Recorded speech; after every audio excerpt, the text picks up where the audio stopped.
രാജീവ് ചന്ദ്രശേഖർ, കുമ്മനം രാജശേഖർ, സുരേന്ദ്രൻ, അബ്ദുള്ളക്കുട്ടി, ഇനിയുണ്ട് കുറേ പേരിവിടെ പറയാനായിട്ട്. ഞാനിപ്പോൾ ഈ പറയുന്നത് ഈ BJPയുടെ സീനിയർ മോസ്റ്റ് ലീഡേഴ്സ് ആരൊക്കെയാണെന്നുള്ളൊരു ലിസ്റ്റുണ്ട് ഇൻ്റർനെറ്റിലുള്ളത്.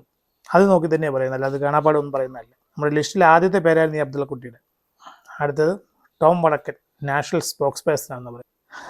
പിന്നെ മുരളീധരൻ, PK കൃഷ്ണദാസ്, ശ്രീധരൻ, മെട്രോമാൻ, രാജഗോപാൽ, അദ്ദേഹം പിന്നെ റിട്ടയർ ആയെന്ന് വേണം നമുക്ക് കൂട്ടാം.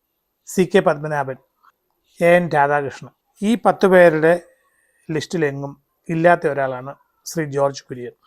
അപ്പോൾ പിന്നെ ഇലക്ഷൻ നിന്നതാരൊക്കെയാണ് അത് ഞാൻ പ്രത്യേകിച്ച് എടുത്ത് പറയേണ്ട ആവശ്യമില്ല. പക്ഷേ ഇവരെല്ലാം സ്കേപ്പ് ഗോഡ്സ് ആയിരുന്നു, ലാബ് ആനിമൽസ് ആയിരുന്നു. ഇവരുടെയൊക്കെ മുകളിൽ ഓരോ എക്സ്പെരിമെൻ്റ് നടത്തി ഓരോ ചാൻസ് കൊടുത്ത് അവരെ അങ്ങ് വിട്ടതാണ്. ആരായിട്ട്? ഗ്ലാഡിയേറ്ററായിട്ട്, പ്രമോദ് പെരുമ്പായിക്കാട്. ഈ ഗ്ലാഡിയേറ്റർ എന്ന് പറഞ്ഞാൽ പെട്ടെന്ന് മനസ്സിലാവത്തില്ല. അത് ഇംഗ്ലീഷ് സിനിമയൊക്കെ കാണുന്ന ചെറുപ്പക്കാർക്ക് എളുപ്പം മനസ്സിലാവും. ഈ ഗ്ലാഡിയേറ്റർ എന്ന് പറയുന്നത് ഒരു യുദ്ധം ചെയ്യുന്ന, ഒറ്റയ്ക്ക് ഫൈറ്റ് ചെയ്യുന്ന ഒരു പോരാളിയാണ്. ഇവരെ കോമ്പറ്റീഷനായിട്ട്, ഫൈറ്റിങ്ങിനായിട്ടൊരു അരീനയിലേക്ക് അങ്ങ് ഇറക്കി വിടുകയാണ്. അവരോട് അങ്ങോട്ടും ഇങ്ങോട്ടും ഫൈറ്റ് ചെയ്യും. ജയിക്കുന്നയാൾ എല്ലാവരും ആദരിക്കപ്പെടും, തോൽക്കുന്നയാൾ അയാൾ അവിടെ കിടന്ന് ചോര വാർന്ന് മരിക്കും. അതുകൊണ്ടാണ് ഞാൻ പറഞ്ഞത് ഇവരൊക്കെ ഗ്ലാഡിയേറ്റർമാരാണ്, അല്ലെങ്കിൽ ലാബ് ആനിമൽസ് ആണ്. കുറച്ചുകൂടി ഒന്ന് വ്യക്തമാക്കി തരാം. ഈ വീഡിയോ ഉണ്ടാക്കാനുള്ള കാരണം 2 നേതാക്കന്മാരാണ്. ഒന്ന് രാജീവ് ചന്ദ്രശേഖറും, രണ്ടാമത്തേത് സുരേഷ് ഗോപിയും. സുരേഷ് ഗോപി ലാബ് ആനിമൽ അല്ലായിരുന്നു.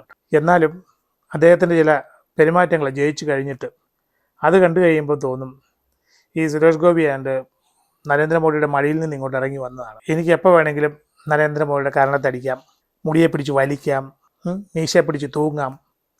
ഇങ്ങനെ എന്തൊക്കെയോ ഒരു സ്വാതന്ത്ര്യം ഉള്ള പോലെയാണ് സുരേഷ് ഗോപിയുടെ പല പെരുമാറ്റവും. കാരണം അദ്ദേഹത്തിൻ്റെ മകളുടെ കല്യാണത്തിനൊക്കെ വരികയും ചെയ്തതാണല്ലോ. അതിൻ്റെ പണക്കമാണ് അദ്ദേഹം ഇന്നലെ കാണിച്ചത്. എനിക്ക് വലിയ മന്ത്രിസ്ഥാനം വേണമായിരുന്നു എന്ന് പല രീതിയിൽ അദ്ദേഹം അവതരിപ്പിച്ചു. അദ്ദേഹത്തിന് തൽക്കാലത്തേക്ക് നമുക്കൊന്നും മാറ്റി നിർത്താം. ഞാൻ ഗ്ലാഡിയേറ്റർമാരുടെ കാര്യം പറയാം. ഈ കേരളത്തിലേക്ക് ഇവർക്കൊക്കെ സീറ്റ് നൽകി മത്സരിക്കാൻ വിട്ടത് അത്ര സ്നേഹത്തോടെയൊന്നുമല്ല. മോഡിയുടെ വിചാരം, അല്ലെ ആ സെൻട്രൽ ടീമിനുള്ളവരുടെ വിചാരം എന്തായിരുന്നു വെച്ചാൽ, അവരെന്താണ് ചിന്തിച്ചതെന്ന് വെച്ചാൽ, ഇവന്മാരൊക്കെ വലിയ ആഫീസർമാരാണ്, വലിയ ഡയലോഗുകളാണ്, ഇവിടെ കിടന്ന് ഗ്രൂപ്പ് ഫൈറ്റിങ്ങാണ്, എന്നാൽ ഒരു പണി കൊടുത്തേക്കാം ഇവന്മാർക്കിട്ടൊക്കെ, നീയൊക്കെ പോയി ഇലക്ഷൻ വയ്ക്കുക, മത്സരിക്കുക, ധൈര്യമുണ്ടെങ്കിൽ നിൻ്റെയൊക്കെ കപ്പാസിറ്റി കാണിച്ചിട്ട് വാ, അപ്പം നോക്കാം, ഇല്ലെങ്കിലോ നീ തോക്കും, നിൻ്റെ കഥ സ്വാഹ. ഇങ്ങനെയാണ് ഇവരെയൊക്കെ ഇങ്ങോട്ട് വിട്ടത്. വേറെ കുറേ എക്സാമ്പിൾസ് ഉണ്ട്. അൽഫോൺസ് കണ്ണന്താനത്തെ പിടിച്ച് മിനിസ്റ്റർ ആക്കിയിട്ടല്ലേ കേരളത്തിലേക്ക് വിട്ടത്. പത്തനംതിട്ട വന്ന് നിന്നു, തോറ്റു, തീർന്നു. IAS കാരനാണേലും ബുദ്ധി അല്പം കുറവാണ്. ഞാൻ അന്ന് പറഞ്ഞതാണ്, ഇയാൾ ആന മണ്ടത്തരമാണ് കാണിക്കുന്നത്, ഇയാൾ ഒരിക്കലും ഇലക്ഷൻ നിൽക്കാൻ പാടില്ല. അയാളെ സെൻട്രൽ കമ്മിറ്റിയിലൊക്കെ നിന്ന് ഡൽഹിയിലെ വലിയ സാർമാരുടെ കൂടെയൊക്കെ നിന്ന് ഇംഗ്ലീഷും ഹിന്ദിയൊക്കെ പറഞ്ഞ് അങ്ങ് കളിച്ച് നിന്നാൽ മതിയായിരുന്നു. പുള്ളിയും കയറി ഏറ്റു, ഞാൻ മത്സരിച്ചോളാം. അതുപോലെയാണ് ഇവിടെ ഈ പല മണ്ടന്മാരും കാണിച്ചത്. രാജീവ് ചന്ദ്രശേഖരൻ കേരളം എന്താണെന്ന് അറിയത്തില്ലാത്ത, മലയാളികളുടെ മനസ്സെന്താണെന്ന് അറിയില്ലാത്ത, മലയാളം അറിയാൻ മേലാത്ത, ഇങ്ങനെ എന്തെല്ലാം വിശേഷങ്ങളാക്കി കൊടുക്കാനുണ്ടോ, എണ്ണിയാൽ തീരില്ല. അയാൾ തിരുവനന്തപുരത്ത് വന്നിരിക്കുകയാണ്. ഞാൻ ചോദിച്ചു വാങ്ങിച്ചതാണ്. ഈ കാശ് കൊടുത്തിട്ട് വാങ്ങിക്കുമ്പോഴേ, അതെ ഞാൻ കൃത്യമായിട്ട് തന്നെ പറയുകയാണ്, ഇയാൾ കണ്ടമാനം കാശ് അറിഞ്ഞിട്ടാണ് BJP പാർട്ടിയിൽ ഇങ്ങനെ വലിയ പൊസിഷനിലൊക്കെ എത്തിയത്. അപ്പം തീർച്ചയായിട്ടും പാർട്ടി അതിൻ്റെ ലോയൽറ്റി കാണിക്കും, അയാൾക്ക് കുറച്ചുകൂടെയൊക്കെ സ്വാതന്ത്ര്യം കൊടുക്കും, തീർച്ചയായിട്ടും മറ്റുള്ളവർക്ക് കിട്ടുന്നതിനെക്കാട്ടിലും. ഇയാൾ ഈ ശാഖാതലത്തിൽ നിന്ന് പ്രവർത്തിച്ച് വലുതായിട്ട് BJPക്കാരനായതോ മന്ത്രിയായതോ ഒന്നും അല്ലല്ലോ, ഇടയ്ക്ക് കയറി വന്നതല്ലേ. നമ്മൾ പറയുന്നത് ലാറ്ററൽ എൻട്രി എന്നൊക്കെ പറയുകയല്ലേ, ചില പ്രൊഫഷണൽ കോഴ്സിനൊക്കെ ലാറ്ററൽ എൻട്രി എന്ന് പറഞ്ഞ പോലെ കയറി വന്ന ആളല്ലേ ഇയാളും. ജനതാദളിൻ്റെ സ്വതന്ത്രൻ, പിന്നെ BJPയുടെ സപ്പോർട്ട്, പിന്നെ BJP MP, ഇങ്ങനെ കയറി വന്ന ഈ മനുഷ്യന് എന്ത് വില കൊടുക്കണം എന്നുള്ളത് ആ പാർട്ടി നേതൃത്വത്തിന് അറിയാം, അവരത് കൊടുക്കും. പിന്നെ ഈ കാശ് വാരി എറിഞ്ഞതുകൊണ്ട് അയാൾ കുറച്ച് ഇമ്പോർട്ടൻസ് പർച്ചേസ് ചെയ്തു. ഇയാൾ തിരുവനന്തപുരത്തിന് വന്നപ്പോൾ ശരിക്കും പറഞ്ഞാൽ ഞാൻ പറയുന്നു, ആ മോഡിക്ക് സന്തോഷമായിരുന്നായിരിക്കും. കേട്ടക്കട്ടെ, ഇവൻ ചോദിക്കുന്ന കൊടുത്തേക്കാം. ഇവൻ ജയിച്ചിട്ട് വരുവാണെങ്കിൽ ഇവൻ ആൾ കുട്ടപ്പന കൊള്ളാം, ഇല്ലെങ്കിലോ അവൻ്റെ കാര്യം തീർന്നു. നമുക്കിവനെ ആദ്യത്തെ ഗ്ലാഡിയേറ്റർ ആക്കിയേക്കാം, ക്യാപിറ്റൽ സിറ്റി തന്നെ. അങ്ങനെ ആ ഗ്ലാഡിയേറ്റർ അവിടെ വരുന്നു, 2 TV ചാനലുകാരെയൊക്കെ അറേഞ്ച് ചെയ്യുന്നു, പിന്നെ കുറച്ച് യൂട്യൂബർമാരെ അറേഞ്ച് ചെയ്തു, അവർക്ക് കാശൊക്കെ കൊടുത്ത് ഇയാളെക്കുറിച്ചൊരു ഇൻട്രൊഡക്ഷനൊക്കെ ഉണ്ടാക്കി കേരളം മുഴുവൻ അങ്ങ് പ്രചരിപ്പിച്ചു. ഇയാളെ ഒരു വലിയ മഹാസംഭവമായിട്ട് അങ്ങ് അവതരിപ്പിച്ചു. എങ്കിലും മലയാളികളുടെ മനസ്സറിയാനായിട്ടുള്ള കഴിവ് ഇയാൾക്ക് ഇല്ലാതെ പോയി. അതെല്ലാവരും കണ്ടുകൊണ്ടിരുന്ന കാര്യമാണ് ഇയാളുടെ മണ്ടത്തരങ്ങളൊക്കെ. ഞാൻ തിരുവനന്തപുരത്ത് വാടകയ്ക്ക് വീടെടുത്തു. ഇയാൾക്ക് വലിയ ആവശ്യം ഉണ്ടായിരുന്നു ഇത് പറഞ്ഞിട്ട്. ആരെങ്കിലും ചോദിക്കുമോ നിങ്ങൾ വാടകയ്ക്ക് വീട് എടുത്തിട്ടാണോ വന്നത്, അല്ലെങ്കിൽ സ്വന്തമായിട്ട് വീടുണ്ടോ എന്നൊക്കെ ആരെങ്കിലും ചോദിക്കുമോ? ഒന്നാമത് ശതകോടീശ്വരൻ എന്നൊക്കെയാണ് അങ്ങനെക്കുറിച്ച് പറയുന്നത് തന്നെ. ആ ഒരു വ്യക്തിക്ക് എവിടെയെല്ലാം വീടുണ്ടെന്ന് ആർക്കെങ്കിലും അറിയാമോ? മോഡിക്ക് പോലും അറിയാമെന്ന് എനിക്ക് തോന്നുന്നു. അത് ഡിക്ലെയർ ചെയ്താൽ നമ്മളറിയും, ഇല്ലെങ്കിൽ നമുക്കറിയത്തില്ല. അങ്ങനെ ഒരു വ്യക്തി ഞാൻ തിരുവനന്തപുരത്ത് വാടകയ്ക്കാണ് വീടെടുത്ത് താമസിക്കുന്നതെന്ന് പറയേണ്ട വല്ല ആവശ്യം ഉണ്ടായിരുന്നു? മണ്ടത്തരല്ലേ കാണിച്ചത്? അതിനെ ലെവൽ ചെയ്യാൻ വേണ്ടിയിട്ട് വേറൊരു തള്ളുകൊടുത്ത ഞാൻ വേറൊരു വീട് തപ്പിക്കൊണ്ടിരിക്കുക ഇവിടെ വാങ്ങിക്കാൻ. ഞാൻ തിരുവനന്തപുരം നഗരത്തിൽ എന്താ വീട് കിട്ടാതെ കിടക്കുക? അവിടെയൊന്നും വീടൊന്നും വിൽക്കാനില്ലേ? കോടിക്കണക്കിന് ആശയുള്ള ഒരു വ്യക്തിക്ക് ഒരു വീടോ അല്ലെങ്കിൽ ഒരു എസ്റ്റേറ്റോ അല്ലെങ്കിൽ ഒരു ബംഗ്ലാവോ മേടിക്കുന്നതിന് ആരുടെയെങ്കിലും അനുവാദം ചോദിക്കേണ്ട ആവശ്യമുണ്ടോ? റെഡി ക്യാഷ് കൊടുക്കാൻ ഇടയിലുണ്ടല്ലോ. അയാൾ കയറി ഇങ്ങനെ വീശി ഞാൻ വീട് വാങ്ങിക്കുക. എന്നിട്ട് ഇയാൾ ചെയ്തതെന്താണ്? ഇലക്ഷൻ്റെ പിറ്റേ ദിവസം സ്ഥലം വിട്ടു. രാജീവ് ചന്ദ്രശേഖർ എന്ന മന്ത്രിയുടെ വിചാരം അയാളെ ഒരു സ്പെഷ്യൽ സാധനമായിട്ട് കേരളത്തിലേക്ക് ഇറക്കുമതി നടത്തിയതാണെന്നാണ്. അയാളെന്തൊരു സൂപ്പർ ഹീറോ ആണ്.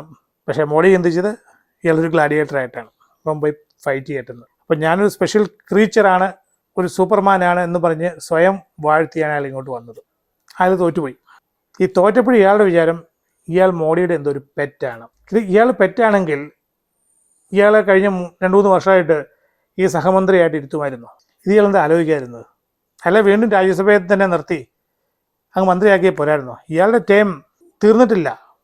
ഒരു രാജ്യസഭ MP ആയിട്ടുള്ള ഇയാളുടെ ടൈം ഇതുവരെ തീർന്നിട്ടില്ല. ഇനിയും ഉണ്ടാക്കി ഏകദേശം 1 വർഷം കൂടി. അപ്പോൾ അയാൾക്ക് ഇവിടെ ഒന്ന് ധൃതി വെച്ച് ലോകസഭയിൽ നിന്ന് മത്സരിക്കേണ്ട യാതൊരു ആവശ്യമില്ലായിരുന്നു. അയാൾ ഓടി ഇങ്ങോട്ട് പോന്നു. കാള പറ്റുന്നെന്ന് പറയുമ്പോൾ കയറ എടുക്കുക എന്നൊക്കെ പറയുന്ന പോലെ അവിടെ ലോകസഭാ തെരഞ്ഞെടുപ്പ് വന്നു, ഞാൻ വലിയ സ്മാർട്ട് ബോയ് ആണ് എന്ന് സ്വയം പ്രഖ്യാപിച്ച ആളല്ലേ. അപ്പോൾ അയാളുടെ ഒരു പ്രതീക്ഷ മോഡി എന്നെ കൺസിഡർ ചെയ്യും, ഞാൻ മോഡിയുടെ വളരെ അടുത്ത ആളാണ്. ഒന്നും സംഭവിച്ചില്ല, തോറ്റുപോയി. അയാൾക്ക് പ്രത്യേകിച്ച് ക്ഷണമൊന്നും വന്നില്ല. അയാൾ സാധാരണ ഒരു തോറ്റ MP ആയിട്ട് മാറി. അയാൾ ആ രാജ്യസഭാ MP എന്നുള്ള കൺസിഡറേഷൻ പോലും അവിടെ ഡിമിനിഷ്ഡായി. ഇയാൾ അവസാന നിമിഷം വരെ പ്രതീക്ഷിച്ചു അയാളെ മന്ത്രിയാകും തോറ്റെങ്കിലും ഒന്ന്. അത് അയാളുടെ മാത്രം പ്രതീക്ഷയായിരുന്നു. കേരളത്തിലെ BJPക്കാരുടെ പ്രതീക്ഷയല്ലായിരുന്നു അയാൾ. കേരളത്തിലെ BJP നേതാക്കന്മാർക്ക് ഇയാളെക്കുറിച്ച് യാതൊരു പ്രതീക്ഷയില്ല. ഇയാളൊരു അവസരവാദിയാണ്, ഇയാൾ കാശെടുത്ത് വീശുന്നത് മാത്രം അറിയാവുന്ന ആളാണെന്നൊക്കെ എല്ലാവർക്കും അറിയാം. ഇനി ഒരു ഗവർണർ ആയിട്ട് പോയിട്ട് തിരിച്ചു വന്നല്ലോ ശ്രീ കുമ്മനം, എന്തെങ്കിലും കൺസിഡറേഷൻ കൊടുത്തു അങ്ങേർക്ക്? ഇല്ല. കെ സുരേന്ദ്രൻ എന്തിനാണ് വയനാട്ടിൽ പോയി നിന്നത്? രാഹുൽ ഗാന്ധി കോൺഗ്രസിലെ ഏറ്റവും വലിയ നേതാവ്, കാര്യം അതിൽ സീനിയർ നേതാക്കന്മാരൊക്കെ ഉണ്ടെങ്കിലും രാഹുൽ ഗാന്ധി തന്നെയാണ് കോൺഗ്രസ് എന്ന് പറഞ്ഞാൽ അതെല്ലാവർക്കും അറിയാവുന്ന കാര്യമാണ്. അപ്പോൾ രാഹുൽ ഗാന്ധിക്കെതിരെ നിന്നു എന്ന് പറഞ്ഞ് നാഷണൽ ശ്രദ്ധ പിടിച്ചു പറ്റാൻ വേണ്ടിയിട്ടാണ് അയാൾ പോയി അവിടെ പോയി നിന്നത് വയനാട്ടിൽ. എല്ലാ ഇംഗ്ലീഷ് ചാനലുകളിലും ഹിന്ദി ചാനലുകളിലൊക്കെ വരുമല്ലോ, രാഹുൽ ഗാന്ധിക്കെതിരായിട്ട് BJPയുടെ സ്റ്റേറ്റ് പ്രസിഡൻ്റാണ് നിൽക്കുന്നതെന്നൊക്കെ. തോറ്റാലെന്താ പേര് വരും എന്നൊക്കെ വിചാരിച്ചു. തോറ്റെന്ന് മാത്രമല്ല, കെട്ടിവെച്ച കാശും പോയി. അതായത് ടോട്ടൽ പോൾ ചെയ്ത വോട്ടിൻ്റെ 15% വോട്ട് പോലും ഈ സ്റ്റേറ്റ് പ്രസിഡന്റിനെ കൊണ്ട് പിടിക്കാൻ പറ്റിയില്ല. അദ്ദേഹവും വിചാരിച്ചു കേന്ദ്രമന്ത്രി ആക്കിയേക്കും, തോറ്റാലും കൺസിഡർ ചെയ്തില്ല, യാതൊരു പരിഗണനയും കൊടുത്തില്ല. ഇത് ഞാൻ മുമ്പേ പറഞ്ഞ ലിസ്റ്റിലുള്ള കുറേ ആൾക്കാർ, ആ 10 പേര്, അവർക്ക് ആർക്കെങ്കിലും തന്നെ പ്രത്യേകിച്ച് ഒരു സ്ഥാനവും കിട്ടിയില്ല. ലാബ് ആനിമൽസ് ആയത് സ്കേപ്പ് ഗോഡ്സ് ആയി പോയത് ശരിക്കും പറഞ്ഞാൽ ഇലക്ഷൻ നിന്നവന്മാരുടെ കാര്യമാണ്. നിന്നിട്ടും തോറ്റിട്ടും എന്നെ മന്ത്രിയാക്കൂ എന്ന് ഉള്ള ആ ഒരു അമിതമായ ഒരു ആഗ്രഹമുണ്ട്. ഇതിന് വിവരക്കേടെന്നാണോ പറയുന്നത്? ഇതിനെക്കുറിച്ച് നമ്മൾ എന്താ പറയേണ്ടത്? അവർക്കൊക്കെ ഈ രാഷ്ട്രീയത്തിൽ എക്സ്പീരിയൻസ് ഉണ്ടെന്നൊക്കെ പറഞ്ഞിട്ട് വല്ല കാര്യമുണ്ടോ? എന്നാൽ കുറച്ചുകൂടി അങ്ങ് ക്ഷമിച്ചിരിക്കരുതോ? ഇത്തവണ ഞാൻ തോറ്റുപോയി, ഒരു 6 മാസത്തേക്ക് 1 വർഷത്തേക്ക് മിണ്ടായിരുന്നേക്കാം, ഞാൻ ആത്മാർത്ഥമായിട്ട് പ്രവർത്തിച്ചേക്കാം, അപ്പോൾ എന്നെ വീണ്ടും അവർ പരിഗണിക്കും എന്നൊന്ന് ചിന്തിച്ചുകൂടായിരുന്നു അവർക്ക്, ഈ പൊട്ടന്മാർക്ക്? ആ സുരേന്ദ്രനൊക്കെ ഇപ്പോഴും മിണ്ടാതിരിക്കുക, എന്തെങ്കിലുമൊക്കെ സാധനം ഇനിയും വരും, എപ്പോഴെങ്കിലും കിട്ടുമെന്നുള്ള പ്രതീക്ഷയിൽ. കേന്ദ്രമന്ത്രിയായിരുന്ന മുരളീധരൻ, അതൊരു സഹമന്ത്രിയായിരുന്നേ. എന്തിനെക്കുറിച്ചെങ്കിലും പത്രക്കാർ എന്തെങ്കിലും ചോദിച്ചാൽ വ്യക്തമായിട്ടൊരു ഉത്തരം അയാൾ ഒരിക്കലെങ്കിലും തന്നിട്ടുണ്ടോ? ഒന്ന് ശ്രദ്ധിച്ച് നോക്കുക. ഇല്ല, അയാളുടെ വ്യക്തമായിട്ട് ഒന്നിനും ഉത്തരമില്ല. അയാൾ അവിടെ കിടന്ന് ഉരുണ്ട് വരണ്ട് കളിക്കും, എന്നിട്ട് ആ ഉത്തരം കുളമാക്കും. ഈ കൂടെ അദ്ദേഹത്തിന് ചുറ്റും നിൽക്കുന്ന BJPക്കാരുണ്ടല്ലോ, അവർക്ക് പോലും ഒന്നും മനസ്സിലാവത്തില്ല ഇയാൾ എന്താ തേങ്ങയുടെ പറയുന്നതെന്നുള്ളത്. ധനമന്ത്രി അങ്ങനെ ഓരോ സമയത്ത് ഓരോ കാര്യങ്ങൾ പറഞ്ഞുകൊണ്ടിരിക്കും, അതിനെല്ലാം മറുപടി പറയേണ്ട ആവശ്യമില്ല. അല്ല, ലോജിക്കലൊന്നുമില്ല. അന്താരാഷ്ട്ര വിപണിയിൽ കുറയുമ്പോൾ ആ അന്താരാഷ്ട്ര വിപണിയിലെ കുറവിന്റെ ഒരംശമാണ് കൂട്ടുന്നത്. ആ അന്താരാഷ്ട്ര വിപണിയിൽ അത്രയും തന്നെ കൂട്ടുന്നില്ല. അതായത് ഇപ്പൊ കഴിഞ്ഞ ദിവസം 2 രൂപയിലധികം കുറഞ്ഞു. ഇപ്പൊ തിരുവ എത്രയാണ് കൂട്ടിയത്? ആ ടോട്ടൽ വില കൂടുന്നില്ല. അതാണ് ഇന്നലെ വരെ കൊടുത്തിരുന്ന തുകയിൽ നിന്ന് കൂടുതൽ പോകുന്നില്ല. അങ്ങനെ ഒരു അപഹാസ്യനായി തീർന്ന വ്യക്തിയാണ് ഈ മുരളീധരൻ. ഇയാൾക്കും കൊടുത്തു ലോക്സഭാ സീറ്റ്, എന്നാ പിടിച്ചു മത്സരിക്കും. അവിടെയും തോക്കും 100% ഉറപ്പായിരുന്നു. LP സ്കൂളിലെ പിള്ളേർക്ക് ചോക്ലേറ്റ് കിട്ടി കഴിയുമ്പോൾ അവർക്ക് വലിയ സന്തോഷമല്ലേ, എനിക്ക് വലുത് കിട്ടി, അല്ലെങ്കിൽ എനിക്ക് 2 കിട്ടി എന്നൊക്കെ പറയുന്ന പോലെ എന്ന് പറഞ്ഞ പോലെയായിരുന്നു ഈ മുരളീധരനൊക്കെ എടുത്ത് ചാടുന്നത്. ഇവിടെ ഇത്രയും വർഷം എക്സ്പീരിയൻസ് ഉള്ള ആളൊക്കെ ഇങ്ങനെ മണ്ടത്തരം കാണിക്കാവോ? മറ്റൊരു പൊട്ടൻ അനിൽ ആൻ്റണി. ഈ അനിൽ ആൻ്റണി എന്ന് പറയുമ്പോൾ തന്നെ എന്തായിരുന്നു അവരുടെ ഉദ്ദേശം ദുരുദ്ദേശം തന്നെ. ആൻ്റണിയുടെ പേരും പറഞ്ഞ് ആൻ്റണിയുടെ ഡൽഹിയിൽ പഠിച്ചു വളർന്ന മകനെ ഇവിടെ കൊണ്ട് നിർത്തി കഴിഞ്ഞാൽ കുറേ കോൺഗ്രസ്സുകാർക്കൊക്കെ ദേഷ്യം വന്നിട്ട് ഇവൻ വോട്ട് ചെയ്യും. എന്താണോ ഇവർ ചിന്തിച്ചത് ആർക്കറിയാം. അത് ആ മകനും അറിയത്തില്ല, മോഡിക്കും അറിയത്തില്ല. ഇവനെ പിടിച്ച് എന്തിനീ പാട്ടിലെടുത്തെന്നും അറിയത്തില്ല. ഇവരൊരു എക്സ്ട്രാ ബ്രില്യൻ്റ് ആയിട്ടുള്ള എന്തെങ്കിലും പ്രവർത്തികൾ ഈ വ്യക്തി ചെയ്തിട്ടുണ്ടോ? ആർക്കറിയാം. ഞാനൊന്നും കേട്ടിട്ടില്ല. എവിടെയെങ്കിലും കണ്ടിട്ടുണ്ടോ ഇയാൾ നാഷണൽ ലെവലിൽ എന്തെങ്കിലും ഒരു വലിയ കാര്യം ചെയ്തതായിട്ട്? അപ്പോൾ ആ കോൺഗ്രസ് ഫാമിലി തകർക്കാൻ വേണ്ടിയിട്ട് അവർ ചെയ്തൊരു കുരുട്ട് ബുദ്ധി. ആ വ്യക്തിയെ പത്തനംതിട്ട കൊണ്ട് നിർത്തി. പത്തനംതിട്ടക്കാർക്ക് ഇയാൾ ആരാന്ന് പോലും അറിയത്തില്ല. പിന്നെ ആകെയുള്ള ലേബൽ ആൻ്റണി എന്നാണ്. കോൺഗ്രസിനകത്ത് നല്ല പേരുള്ള ആദർശത്തിൻ്റെ പ്രതീകമായിട്ടുള്ള ഒരു വ്യക്തിയാണ് ശ്രീ ആൻ്റണി. അദ്ദേഹത്തിനെ പറ്റിച്ചിട്ട് പോയെന്ന് പറഞ്ഞു കഴിഞ്ഞാൽ ആർക്കെങ്കിലും പിന്നെ ആ മകനോട് എന്തെങ്കിലും സ്നേഹം തോന്നുന്നു? ഒരു രക്ഷയില്ല, തോന്നില്ല. അയാളും പ്രതീക്ഷിച്ചിരിക്കുകയായിരുന്നു, തോറ്റാലും ശരി ഒരുപക്ഷെ എന്നെ മന്ത്രിയാക്കിയേക്കും. ഞാൻ ആദ്യം പറഞ്ഞ ആ 10 പേരുടെ ലിസ്റ്റില്ലേ, അതിനകത്ത് ഈ ശ്രീധരൻ എന്ന് പറഞ്ഞ വ്യക്തി, അദ്ദേഹത്തിന് പ്രായമായി എന്നുള്ള കാര്യം ശരി, കേരളത്തിലെ മുഖ്യമന്ത്രി ആകാൻ പറ്റിയ റെഡിയായിട്ടിരുന്ന ആളാണ്. എന്നാൽ 2021 ഇലക്ഷനിൽ ഞങ്ങൾ 35 സീറ്റ് വരെ പിടിക്കും എന്നൊക്കെ സുരേന്ദ്രൻ പറഞ്ഞു കഴിഞ്ഞപ്പോൾ ഇദ്ദേഹം റെഡിയായിരുന്നു മുഖ്യമന്ത്രി ആകാനായിട്ട്. പാലക്കാട് നിന്നു, ദയനീയമായിട്ട് തോറ്റു, സമാധാനമായി. എന്നാലും ഇപ്പോഴത്തെ ആ ടോപ്പ് 10 ലിസ്റ്റിനകത്ത് അങ്ങേരുമുണ്ട്. ഞാൻ ശരിക്കും ഒന്ന് ആലോചിച്ചായിരുന്നു ഒരുപക്ഷെ ഈ ശ്രീധരൻ എന്ന് പറഞ്ഞ വ്യക്തിയെ ഇത്തവണ എന്തെങ്കിലുമൊക്കെ ഒരു മന്ത്രിസ്ഥാനമൊക്കെ കൊടുത്ത് ഡൽഹിയിലേക്ക് വിളിക്കുമായിരിക്കും എന്ന് ഞാൻ ഓർത്തു. പിന്നെ ഒരു കാര്യമുണ്ട്, അദ്ദേഹം അങ്ങനെ എന്തെങ്കിലും ഒരു സ്ഥാനം വേണമെന്നൊരിക്കലും പബ്ലിക്കായിട്ട് പറഞ്ഞിട്ടുമില്ല. എങ്കിലും ആ 10 പേരുടെ ലിസ്റ്റിനെ കുറിച്ച് പറഞ്ഞതാണ്. ഈ 10ലും ഇല്ലാത്ത ഒരാളാണ് ജോർജ് കുര്യൻ. അദ്ദേഹം മന്ത്രിയായി, സന്തോഷമുള്ള കാര്യം. എൻ്റെ നാട്ടുകാരനാണ്, കോട്ടയംകാരനാണ്. പക്ഷേ ആ വ്യക്തി അറിയുന്നില്ല അയാളും ഒരു ലാബാനിമലാണെന്നുള്ളത്. ക്രിസ്ത്യൻ വിഭാഗത്തെ പ്രീണിപ്പിക്കാൻ വേണ്ടിയിട്ട്, അവരുടെ കണ്ണിൽ പൊടിയിടാൻ വേണ്ടിയിട്ട് ചെയ്ത ഒരു മാജിക്. ആ മനുഷ്യന് കഴിവുണ്ടെങ്കിൽ അയാൾ എന്തെങ്കിലുമൊക്കെ കേരളത്തിന് വേണ്ടി ചെയ്യുമായിരിക്കാം. നമുക്ക് കാത്തിരുന്ന് കാണാം. മുരളീധരൻ എന്തെങ്കിലും ചെയ്തോ കേന്ദ്രമന്ത്രിയാക്കി വെച്ചിട്ട് കേരളത്തിന് വേണ്ടിയിട്ട്? ഒരു ചുക്കും ചെയ്തില്ല. ഒ രാജഗോപാൽ എന്തൊക്കെയോ ചില കാര്യങ്ങളൊക്കെ ചെയ്തതായിട്ട് ഞാൻ ഓർക്കുന്നുണ്ട്. അതല്ലാതെ ഈ മുരളീധരനൊന്നും ചെയ്തില്ല. ഈ രാജീവ് ചന്ദ്രശേഖരോ, അയാൾക്ക് കേരളം എന്താണെന്ന് അറിയത്ത് പോലും ഇല്ലായിരുന്നു. പെട്ടെന്നൊരു സുപ്രഭാതത്തിലാണ് അയാൾക്ക് ഞാൻ മലയാളിയാണ് എന്നുള്ള ഫീലിംഗ് ഒക്കെ വന്നത്.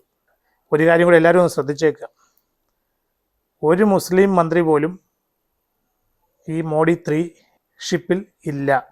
ഭാരതത്തിലെ 15% മുകളിൽ ജനസംഖ്യയുള്ള ഒരു വിഭാഗമാണ് ഇസ്ലാം അല്ലെ മുസ്ലിംസ്. ഒരാൾ പോലും ഇല്ല. സബ്കാ വികാസ് കെ ലിയെ, എല്ലാവരുടെയും നന്മയ്ക്ക് വേണ്ടിയിട്ടുള്ള പ്രധാനമന്ത്രിയാണ്. ഇനി എന്തെല്ലാം കാണാനിരിക്കുന്നു.